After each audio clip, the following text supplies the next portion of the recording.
여러분들은 그 사찰 음식 좋아하시나요? 사찰 음식이라고 하면은 뭐냐면 이 불교의 수행이 이루어지는 이 절에서 먹는 모든 음식을 사찰 음식이라고 합니다. 보통 그 불교 사찰에서 일상적으로 먹는 음식을 이제 사찰 음식이라고 하죠. 일부 사람들은 그냥 부르기 쉽게 절밥이다 뭐 이렇게 이제 부르기도 하는데, 제가 이 사찰 음식을 참 잘 먹습니다. 교회 목사가 사찰 음식 좋아한다고 하니까 뭐 여러분 이상하게 또 생각하실 수 있는데, 제가 그 불교를 좋아하는 것도 아니고 불교 교의를 좋아하는 것도 아니고요. 그냥 다만 그 사찰에서 먹는 그 음식 있잖아요. 그런 음식류를 좋아한다는 그런 말씀입니다. 최근 보니까 이 사찰 음식이 그 천연 조미료를 사용하고 또 자극적이지 않기 때문에 현대인이 많이 걸리는 이 성인병 예방, 뭐 치료 이런 거에 좋다는 평가를 받고 있습니다. 그래서 그런지 예전에는 사찰 안에 가야지 이게 이제 먹을 수 있었는데, 요즘에는 도심에도 사찰 음식을 파는 전문 식당이 있고, 또 뭐 서점에 가보면 레시피를 담은 이 요리책까지도 나와 있다고 합니다. 제가 이거 사찰 음식을 좋아하게 된 건 이제 최근부터 그렇게 된 게 아니고요. 어린 시절부터 그렇게 된 거예요. 제가 그 어린 시절에 그 불교 신자였던 할머님을 따라서 불교 사찰회를 이제 가고는 했습니다. 제 기억하기는 4월달 이제 석가탄신일이 되면 저는 이제 할머님을 따라서 가까운 불교 사찰에 가고는 했죠. 거기서 저는 그 신선한 나물에 가마솥에 지은 밥, 요거를 이제 먹고는 했습니다. 맛이 굉장히 깔끔해요. 여러분은 교회만 다니셔서 못 드셔보셨을 수도 있는데, 저는 이제 아주 어렸을 때 거기를 이제 가서 그걸 이제 먹어본 기억이 있습니다. 구수하기도 하고 감칠맛도 나고 아주 맛있었던 기억이 있는데요. 할머님이 그 저를 왜 거기 데려가셨을까요?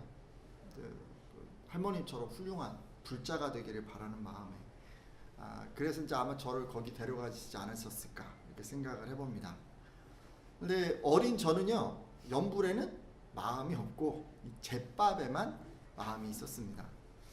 그랬기 때문에 지금 이렇게 하나님을 섬기고 예수님을 믿고 또 이렇게 목사가 된 것 아니겠습니까? 바로 이런 식으로 여러분, 본래 목적과 상관없이 다른 것에 더 마음을 두는 것, 이런 거를 우리가 이제 염불에는 마음이 없고 제밥에만 관심이 있다, 이런 식으로 이제 표현을 합니다. 근데 우리 일상을 보면 이런 경우가 사실 종종 있어요. 여기 이제 자녀를 키우는 부모님들이 계신데, 이제 아이들이 열심히 공부하기를 바라는 마음에 이제 이 부모님들이 비싼 학원비를 내고 이제 딱 등록을 시키는 거예요. 근데 이 아이들이 부모님 의도를 따르기보다는 그저 그곳에서 친구들과 어울려 노는 것을 더 즐기는 그런 자녀들은요, 바로 이런 경우라고 할 수 있습니다. 또 뭐 결혼을 앞둔 분들도 계시죠. 뭐 그런데요, 여러분, 결혼식을 하게 됐어요. 그래서 이제 친구들을 초청한 거예요. 근데 그 친구가 결혼식장에 와가지고 축하를 하기보다는 이건 별 관심이 없고, 그곳에 온 배우자의 친구들 중에 뭐 멋진 형제나 자매, 뭐 이런 이쁜 자매 없나, 자꾸 이런 데 관심을 더 두는 거, 그런 친구들이 바로 이런 경우일 수 있습니다. 그러니까 본래의 목적이 있어요. 내가 왜 거기 가고 내가 왜 그곳에 있어야 하는지, 근데 그 목적과 상관없이 다른 거에 자꾸 마음을 두는 거예요. 근데요, 여러분, 예수님도 이런 경우에 처하신 적이 있습니다. 말씀을 통해 좀 보려고 하는데, 여러분, 그 보리떡 5개, 또 물고기 2마리로 장정만 5,000명 되는 그 많은 사람들을 먹인 기적을 여러분 기억하실 것입니다. 아무것도 없는 이 황무지에서 수만 명의 사람들을 먹이신 그런 사건 말이죠. 근데 이 일을 경험했던 사람들이 굉장히 놀랐을 것 같아요. 그죠? 근데 이 사람들이 그 이후로 어떻게 반응을 했을까요? 요한복음 6장 14절에서 15절까지 말씀을 보도록 할 텐데, 여러분 성경 말씀 찾아주시고요. 제가 읽도록 하겠습니다. 그 사람들이 예수께서 행하신 이 표적을 보고 말하되, 이는 참으로 세상에 오실 그 선지자라 하더라. 그러므로 예수께서 그들이 와서 자기를 억지로 붙들어 임금으로 삼으려는 줄 아시고 다시 혼자 산으로 떠나 가시니라. 아멘. 자, 여러분, 예수님이요, 보리떡 5개, 물고기 이 2마리로 수만 명의 사람들을 이제 먹이시게 되는데, 이 기적을 체험한 이 무리들은 이분이야말로 세상에 오실 바로 그 예언자가 틀림이 없어 라고 이렇게 외쳤습니다. 그리고 예수님의 의사와는 상관이 없이 그냥 강제로 어떻게 해서든 이분을 탁 잡아가지고 이분을 그냥 왕으로 삼겠다 뭐 이런 식의 이제 생각을 한 거예요. 하지만 예수님께서는 무리들의 그런 의도를 다 아시고 혼자서 산으로 올라가셨습니다. 근데 영광의 자리, 저기 보면 칭찬의 자리, 많은 사람들의 부러움의 자리를 뒤로 하고 아무도 없는 곳으로 이렇게 훌쩍 떠나신 것입니다. 여러분 그렇지 않나요? 보통 사람들이 이제 왕으로 세워드리겠습니다. 이렇게 이야기를 하는 거예요. 그러면 그냥 못 이긴 척하고 왕이 되면 좋을 것 같은데 지금 왜 예수님은 이 사람들을 뿌리치고 혼자 산으로 가셨을까요? 병행 구절인 마태복음 14장을 보면 예수님은 산에 왜 가셨냐면요, 혼자 기도하러 가셨어요. 무리들은 예수님의 능력을 체험하고 예수님이 최고야 라고 외치면서 그분이 왕이 되어야 라고 지금 막 외치고 있는데, 정작 예수님은 그 사람들을 피해서 아무도 없는 산으로 올라가신 것입니다. 예수님께는요, 이 사람들의 왕이 되는 것보다 조용한 곳에서 하나님을 만나는 것이 더 귀했던 것입니다. 저는 여러분도 예수님과 같이 이런 우선순위를 가지셨으면 좋겠습니다. 세상에 많은 사람들이 여러분을 붙들고 좋은 것을 주겠다, 높은 위치를 주겠다, 뭐 이런 식으로 이야기를 한다고 해도, 여러분을 칭찬한다고 해도, 부러워할 만한 무언가를 제안한다고 해도 그것보다 하나님을 만나는 것이 더 소중한 여러분들이 되어주시기를 부탁드립니다. 방금요, 제가 예수님께서 그 왕으로 삼으려는 이 유대인들을 피해서 산으로 기도하러 가셨다고 했는데, 예수님께서 기도하는 중에 이제 이런 일이 있었어요. 여러분 잘 아시죠? 배를 타고 호수를 건너오고 있었는데 이 제자들이 풍랑을 만난 거예요. 그리고 그 풍랑으로 곤경에 처한 것입니다. 그러자 기도하시던 이 예수님께서는 산에서 내려오셔서 급히 무리를 걸어서 제자들이 있는 그곳으로 오십니다. 그리고 풍랑 속에서 제자들을 구해 주시죠. 이 거세게 풍랑이 몰아치고 있었는데 예수님이 제자들이 탄 그 배에 오르시자 그 즉시로 잠잠해진 것입니다. 여러분, 그리고요, 그 후에 이 예수님과 제자들은 호수 건너편인 가버나움이라고 하는 곳에 이르게 됩니다. 자, 근데요, 여러분, 예수님을 왕으로 삼으려 했던 이 무리들 말이에요. 이 무리들이 지금 이 가버나움까지 찾아왔어요.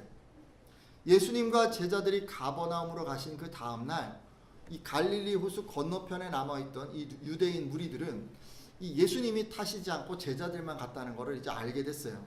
근데 돌아오는 배편이 있는데 그 배편에 예수님도 제자들도 아무도 돌아오시지 않는 거예요. 그러자 이 사람들은 배를 타고 예수님을 찾아서 가버나움까지 쫓아왔습니다. 엄청난 열정이 아닐 수 없죠. 이 사람들은 자기 고향, 어쩌게 보면 자기 생계, 뭐 이런 것들을 다 내려놓고 지금 예수님께 나온 것입니다. 자, 여러분, 그러면 이 무리들은 무엇을 위해서 이렇게 예수님께 열정적으로 찾아온 것일까요? 분명 호수 건너편에서 이 무리들은 예수님을 왕으로 세우고자 한 것 같은데 왜 이들은 여기까지 온 것일까요? 요한복음 6장 26절 말씀인데요. 여러분들이 한번 읽어주시겠어요? 예수께서 대답하여, 시작. 예수께서 대답하여 이르시되 내가 진실로 진실로 너희에게 이르노니 너희가 나를 찾는 것은 표적을 본 까닭이 아니요 떡을 먹고 배부른 까닭이로다. 아멘. 자, 여러분, 예수님이 이 사람들이 지금 왜 왔다고 얘기하고 있어요? 빨간 글씨 보면 떡을 먹고 배불러서. 그러니까 예수님께서요, 자기들의 필요를 채워주시는 것을 보고는 앞으로도 계속해서 그렇게 해주시기를 바라는 마음에, 또는 뭐 좀 더 나은 것, 좀 더 다른 것, 이런 것들을 기대하는 마음에 지금 여기까지 왔다고 말씀하십니다. 우리도 이런 경우 좀 있는데요. 여러분, 우리 전도할 때 이제 가끔 우리 예전에 이제 물티슈 이런 거 나눠드렸는데, 근데 이것을 딱 받는 분이 내가 물티슈가 좀 필요한데 이 교회 가면 물티슈를 공짜로 받을 수 있구나 라고 생각을 해서 이분이 교회로 오신 거예요. 그래서 교회에서 뭔가 물티슈를 주지 않을까 그렇게 생각해서. 근데 우리는 왜 물티슈를 드렸어요? 예수님 믿으시라고. 근데 그분이 우리의 그 심중에 있는 그 의도를 읽어내지 못하고 그냥 물티슈로 주는구나. 이것만 이제 생각하고 딱 오시면 이제 그런 경우가 생기는 거죠. 그러니까 무리들이요, 예수님의 본래 목적과 상관없이 다른 것에 지금 더 마음을 두고 있는 것입니다. 그러면 여러분, 예수님이 그 오병이어 기적을 베푼 목적은 무엇이었을까요? 아까 나왔죠? 뭐 때문이에요? 녹색 글씨? 표적을 보여주기 위해서. 여러분, 예수님께서는요, 이 무리들이 오병이의 기적을 그 구원자의 표적으로 삼기를 바랬습니다. 표적이라 그러면 이제 항상 오해를 하시죠. 화살이나 활을 딱 관역에 맞추는 뭐 그런 표적. 근데 그런 거 아니고요. 여기서 표적은 증거 또는 표시라는 그런 의미입니다. 영어로는 여러분 사인 아시죠? 사인. 어디다 사인을 해놓는 거예요. 그 사인이에요. 그러니까 예수님이 하나님의 아들인지 그분이 진정 하나님이 보내신 구원자인지 요거를 알 수 있는 어떤 증거나 표시로 삼기를 바라셨다는 말씀입니다. 따라서 예수님의 의도하신 대로 이 무리들이 반응했다면 이들은 장정만 5,000명 먹이시는 기적을 체험하고 이분이 바로 하나님이 보내신 그 구원자로구나, 정녕 하나님의 아들이시구나 라고 그렇게 생각해야 했습니다. 무엇보다 여러분, 이들은 그 기적을 체험하고 예수님을 자신의 구주로 믿어야만 했습니다. 하지만 이 무리들은요, 예수님의 의도대로 생각하지도 않았고 또 행동하지도 않았습니다. 이 무리들은 오병이어의 그 기적을 체험하고도 예수님에 대한 믿음을 갖기보다 예수님께서 앞으로도 자기들의 필요를 채워줄 수 있을 것이라는 그런 생각만 했습니다. 어떠세요? 예수님 정말 답답하지 않겠습니까? 여러분, 이런 상황에서 어떻게 하세요? 여러분 의도와 상관없이 상대방이 다른 것에만 관심을 줄 때 여러분 어떻게 하십니까? 아까 그랬잖아요. 공부하라고 학원에 딱 보냈는데 공부 안 하고 그냥 친구들이랑 어울려 노는 것에 관심을 둘 때 여러분 자녀에게 어떻게 하십니까? 결혼식장에 온 친구들이 축하는 그냥 형식적으로 대충 하고 온통 배우자의 친구들에만 마음을 쏟고 있을 때 여러분 어떻게 하십니까? 여러분 의도를 밝히고 그 의도대로 행동해 달라고 그렇게 요구하시는 편이십니까? 자, 예수님은 어떻게 하셨을까요? 예수님은 그분의 의도대로 지금 행동하지 않는 이 무리들, 그런 의도를 읽어내지 못하는 이 사람들에게 어떻게 하셨을까요? 예수님께서는요, 이렇게 찾아온 이 무리들에게 그들의 유일한 관심사인 이 먹을거리를 메타포로 사용해서 그들이 삶의 목적이 바뀌어야 한다는 것을 비유로 이렇게 말씀해 주셨습니다. 그러니까 우리 같으면 직접적으로 그들의 잘못을 야 네가 그런 거잖아, 너 그러면 안 되잖아 이렇게 얘기한 것이 아니라 그냥 돌려서 부드럽게 그냥 이렇게 말씀하셨다는 말씀입니다. 그러니까 앞선 예로 말씀드리자면 학원 간 그 아이에게 야 친구도 좋지만 야 네가 이제 공부 좀 해야 되지 않겠니? 이제 이렇게 좋게 얘기를 하는 거죠. 아니면 뭐 내 결혼을 위해서 수고를 좀 해줘, 배우자 친구들은 내가 나중에 소개해 줄게, 뭐 이런 식으로 이제 좋게 얘기를 한 거예요. 요한복음 6장 27절에 예수님이 하신 말씀이 나오는데요. 제가 한번 읽어보겠습니다. 6장 27절입니다. 썩을 양식을 위하여 일하지 말고 영생하도록 있는 양식을 위하여 하라. 이 양식은 인자가 너희에게 주리니 인자는 아버지 하나님께서 인치신 자니라. 아멘.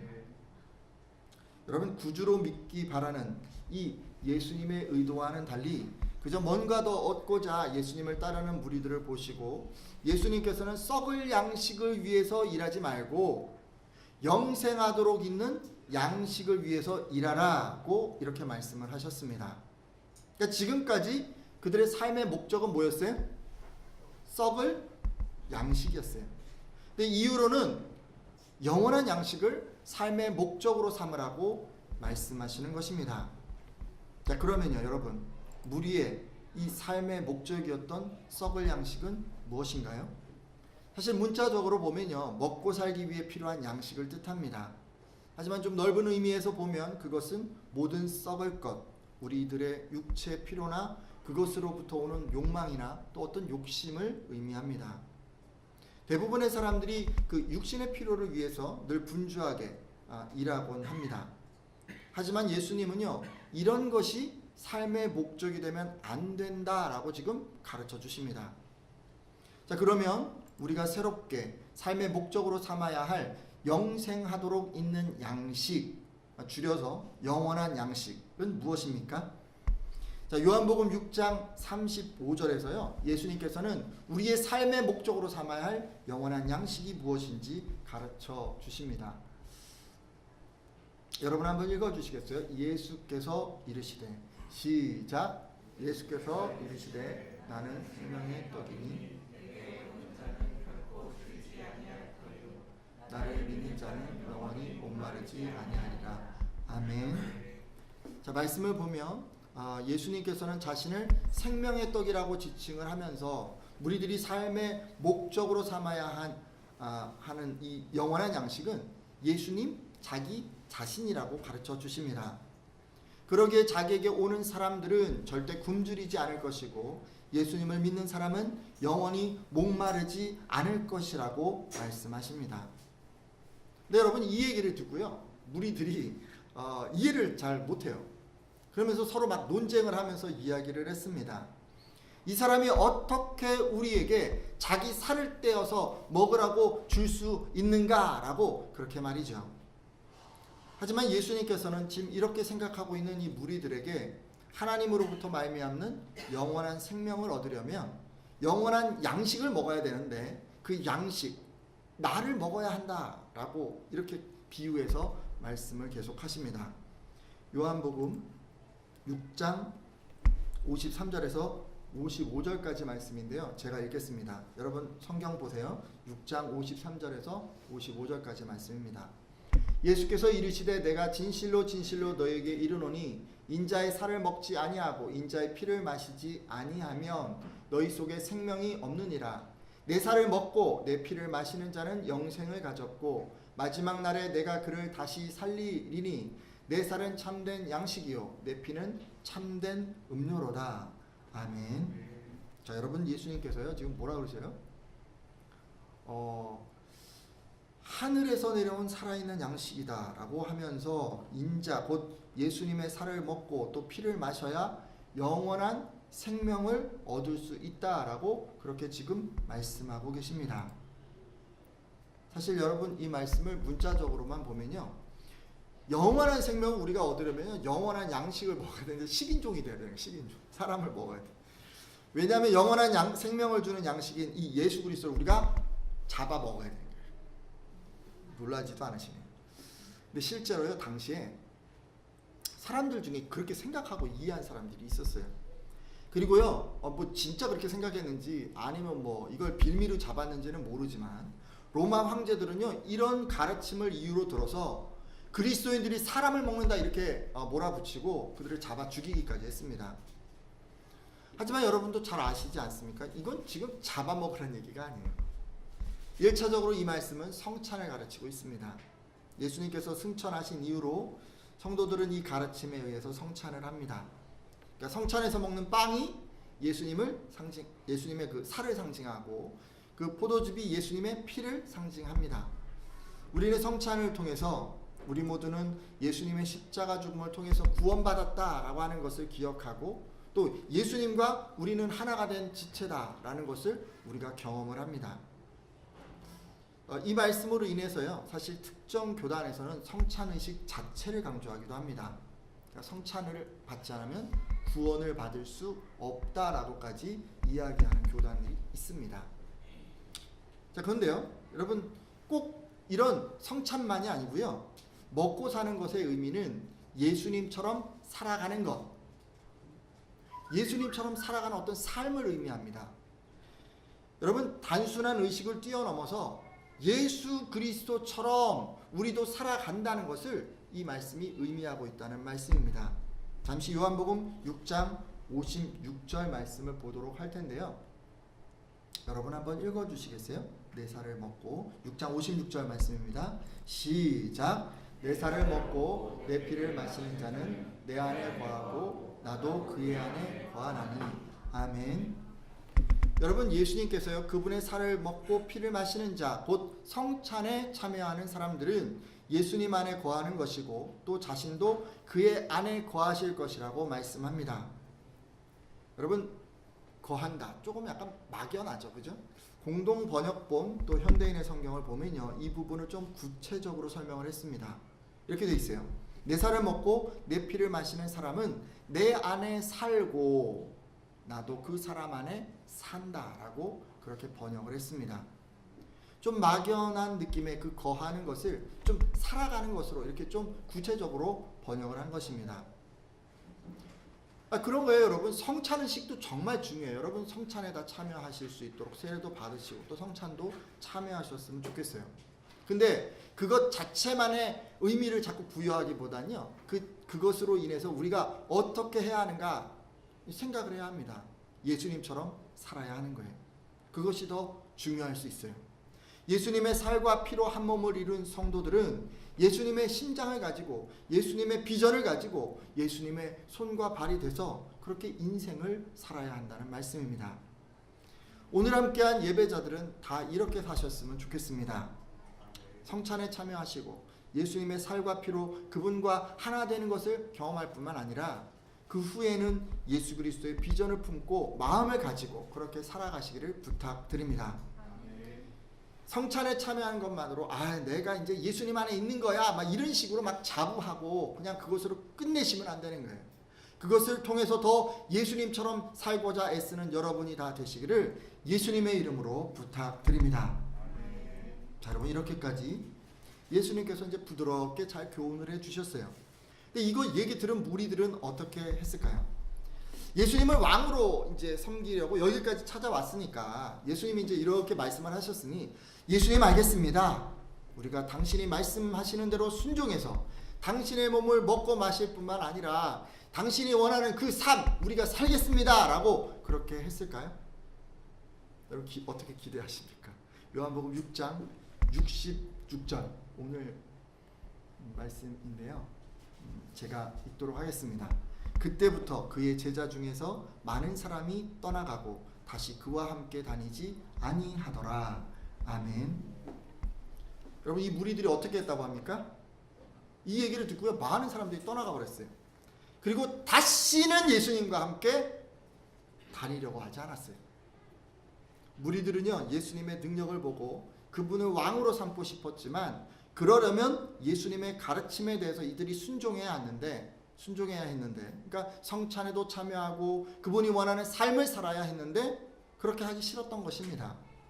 무리들은요, 예수님의 말씀에 순종하기 싫어서 그래서 돌아갔습니다. 근데요, 결정적인 이유가 하나가 더 있어요. 그래서 그걸 좀 살펴보려고 합니다. 요한복음 6장 63절에 그 단서가 있는데 여러분 좀 같이 읽어주시겠어요? 예수님이 뭐라고 하셨는지. 요한복음 6장 63절입니다. 읽어주세요. 시작. 살리는 것은 영이니 육은 무익하니라. 내가 너에게 이른 말은 영이요 생명이라. 아멘. 자, 여러분 이제 말씀이 거의 마무리가 지금 되고 있는데 한번 잘 들어보세요. 무리들이 지금 여기까지 예수님을 찾아온 이유는 뭐였어요? 떡을 먹고 배불러서. 근데 지금 그런 사람들에게 예수님이 이런 말씀을 하신 거예요. 너희에게 생명을 주는 것은 떡이 아니고 영이다. 육은 아무데도 소용이 없다. 내가 한 이 말은 영적인 생명에 관련된 것이야 라고 그렇게 말씀해 주셨습니다. 자, 여러분 이 말씀 중에 무리들을 떠나게 한 말씀은 뭐라고 생각하십니까? 뭐예요? 육은 무익하다. 이 사람들이요, 예수님이 이 얘기를 딱 하는 걸 듣고요, 그냥 돌아가 버렸어요. 다 떠나버렸어요. 무리들은 먹는 것을 비롯해서 온갖 육적인 관심, 성공하는 거, 재물을 많이 갖는 거, 현실적인 문제 그런 거 해결하는 거, 뭐 더 건강한 거 이런 거 있잖아요. 이런 거 위해서 지금 다 예수님께 나온 거예요. 근데 예수님이 지금 뭐라고 하신 거냐면 그런 거 다 소용없다고 이렇게 얘기하는 거예요. 다 소용없다. 그러니까 이들이요, 지금 예수님 곁에 있으면 자기 소원을 얘기도 못 꺼낼 거 아니에요 지금. 그러니까 어떻게 됐어요? 그냥 슬금슬금 다 돌아가 버린 거예요. 여러분 이제 말씀을 맺으려고 합니다. 예수님께서는요, 이 오병이어의 기적을 체험한 이 사람들이 삶의 목적을 바꾸기를 바라셨어요. 그러니까 썩는 양식을 위해서 일하는 것이 아니라 영원한 양식을 위해서 일하기를 바라셨어요.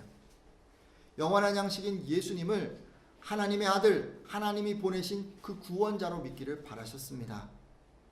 하지만 이 무리들은요, 예수님의 그 본래 목적에는 관심이 없고 그저 예수님이 그 자신들의 필요를 채워주기만을 바랐습니다.